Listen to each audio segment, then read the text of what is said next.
Bonjour à tous et bienvenue dans le Magasin sur Radio Sensation. Aujourd'hui, nous allons parler de la première destination touristique de l'Essonne, le parc Winoland. Et pour en parler aujourd'hui avec nous, je reçois Steve Varinou. Bonjour.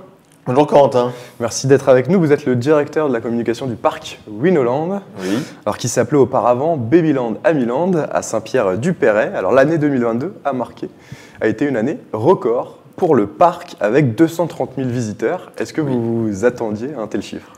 Honnêtement, non, pas du tout. Parce qu'avant le Covid, on était à 210 000 visiteurs, c'était notre record. Évidemment, les 2 années Covid nous ont fait du mal, on ne va pas se mentir. Et on s'attendait à monter, aller à 220 000, mais 230 000, pas du tout. D'autant plus qu'on a fait 20 000 visiteurs, en fait, pratiquement sur les 2 semaines de la Toussaint. Donc, c'est-à-dire voilà, pour l'événement d'Halloween. On ne s'attendait pas à avoir autant de monde pour un événement comme celui-ci. Alors, être la première destination touristique du département, c'est déjà un beau succès.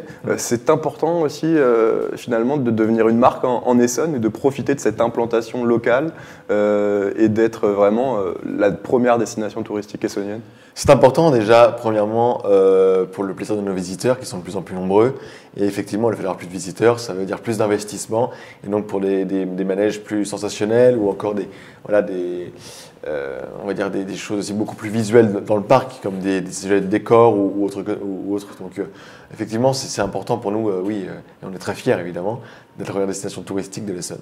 Alors justement, la saison 2023 va démarrer le 1er avril, le samedi, avec un gros changement d'abord. Ce nom, Winoland, avant c'était Babyland Amiland. Alors un changement de nom, c'est jamais anodin. Qu'est-ce qui se cache derrière cette décision ? Alors effectivement, la direction et les équipes veulent vraiment changer entre guillemets leur fusil d'épaule, c'est-à-dire qu'on n'est plus vraiment pour les enfants, on est plus pour la famille. Et donc Babyland, il y avait une connotation vraiment de bébé, baby, donc ça collait plus vraiment avec notre vision de l'avenir. Ça pouvait aussi freiner un peu ceux qui voulaient par exemple venir pour des ados qui je vais pas aller dans un parc Babyland. Exactement, donc on s'est dit comment trouver un autre nom, et donc on s'est dit la mascotte s'appelle Wino. Et donc, dans les futures attractions qui viendront, elle vivra des aventures à droite, à gauche, à l'époque paléolithique, au western ou autre. Et donc, on a appelé ça du coup Winoland pour le monde de Wino. Alors, Wino est mis forcément en avant avec ce nouveau nom. Est-ce que vous pouvez nous présenter cette mascotte ? Alors, Wino, donc, c'est notre lapin, le lapin fétiche, qui vit du coup plein d'aventures avec sa copine aussi, parfois Winette, donc, qui est sa chérie, dont il est fou amoureux.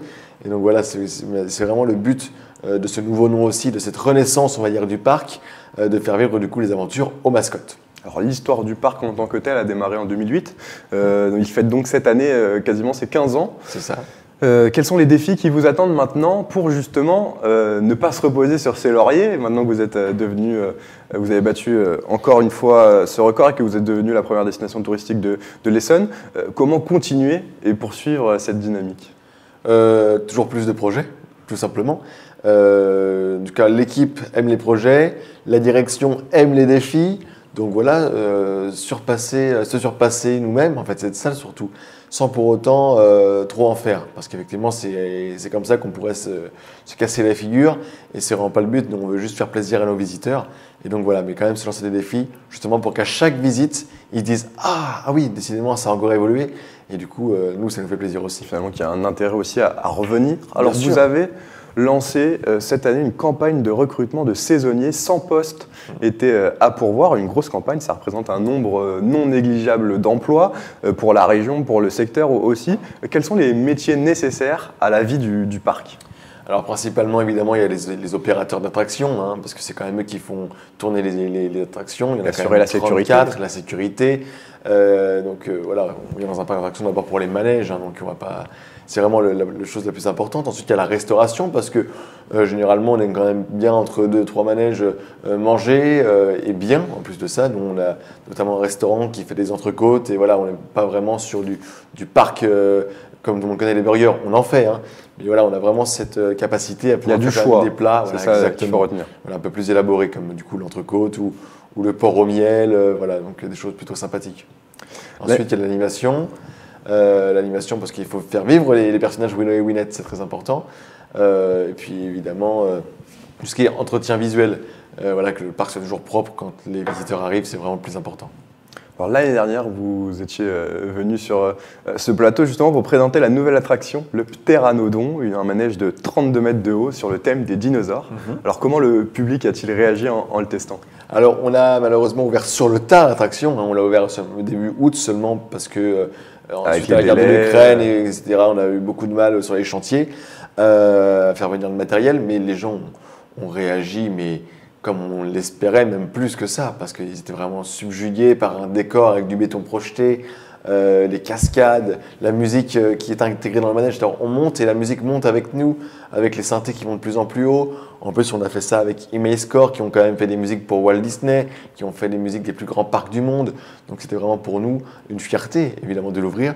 Et cette année, en plus, on améliore la file d'attente, puisqu'on a amélioré le laboratoire du professeur W, avec notamment un gros dinosaure qui sort du mur. Justement, je crois que vous le connaissez bien, professeur W d'ailleurs. C'est un personnage du parc et un scientifique qui recrée des dinosaures, c'est ça? Exactement, professeur W. En plus, voilà, c'est un petit monsieur qui a 80 ans maintenant, avec une belle moustache, voilà, qui ressemble un peu à Albert Einstein et qui effectivement cherche à faire revivre et à faire renaître les dinosaures. Et du coup, il a besoin de chaque visiteur pour tester sa nouvelle machine qui s'appelle exactement le Pteranodon. Alors cette thématisation du parc, elle est importante, c'est aussi, vous nous le disiez l'année dernière, une volonté des propriétaires. Alors Pâques, Halloween, c'est aussi important d'organiser des journées à thème, le 14 juillet aussi. Exactement, parce que comme vous l'avez dit tout à l'heure, c'est important de vouloir faire revenir aussi les visiteurs.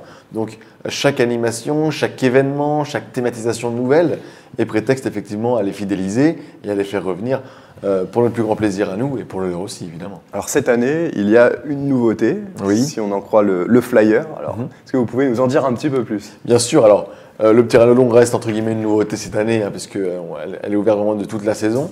Mais on a sorti un nouveau spectacle du Circus City donc, qui est sur la magie. Donc c'est la nouveauté de cette année, voilà, avec de la grande illusion. Donc si vous aimez le spectacle, c'est chez nous qu'il faut venir. Alors les spectacles justement, quels sont les genres de spectacles? Il y en a 2 par jour si j'ai bien suivi.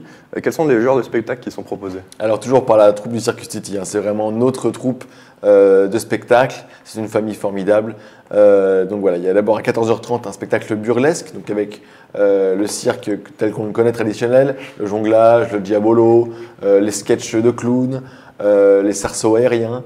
Et puis du coup maintenant, en deuxième spectacle, la grande illusion avec la magie présentée toujours par la troupe du Circus City. Halloween, les dates sont déjà fixées. Exactement. Du 28 octobre au 5 novembre 2023. Ça a bien marché l'année dernière, ça risque de remarcher cette année? Avec la maison hantée notamment, et puis le personnage du Fossoyeur que j'avais sorti cette année, où là c'était vraiment assez compliqué de le jouer et de le tenir sur 9 jours, mais il a fallu, donc on l'a fait évidemment, parce que je voulais vraiment que les ados se retrouvent dans cette maison hantée, donc j'ai augmenté un peu le niveau. Et avec l'accord de la direction, on a fait quelque chose un peu plus effectivement plus trash, avec un fossoyeur notamment qui mangeait réellement de la terre, de l'herbe et des feuilles. Dieu merci, j'ai pas été malade. Mais voilà, non, heureusement, ça a très très bien marché. On est très très fiers de cet événement. Alors si on regarde les chiffres en 2022 du secteur des parcs d'attractions, Disneyland Paris, c'est plus de 15 millions de visiteurs. C'est le lieu le plus visité en Europe. Quasiment. Vient ensuite le parc Astérix avec 2 632 000 visiteurs, puis le Puy du Fou avec 2,34 millions de visites. Alors évidemment, là, on est sur d'autres catégories de parcs d'attractions, mais j'imagine que ça ne vous empêche pas de voir aussi ce qui se font, d'aller rendre visite et de pourquoi pas vous en inspirer pour le parc Winoland. C'est exactement ce qu'on fait. Moi, j'ai la chance de côtoyer les hauts placés du parc Astérix, notamment Sébastien Retailleau, le directeur que je salue, ou Sébastien Gippon, qui est le directeur restauration. Et on a été reçus notamment avec l'équipe restauration au parc Astérix début février, justement pour nous montrer un peu leurs machines et dans les cuisines et autres. Effectivement, il n'y a pas de concurrence entre nous, on est vraiment dans l'entraide. Voilà. Et puis on se calque aussi beaucoup sur un parc à moindre échelle, mais qui est pour moi l'un des plus beaux de France, qui est Nigloland, à côté de Troyes. Ce sont les amis justement de la famille Lapère, les Gélis, qui ont monté ça, un peu dans la même histoire, un peu que nos directeurs, puisqu'ils étaient forains à l'époque, comme nos directeurs.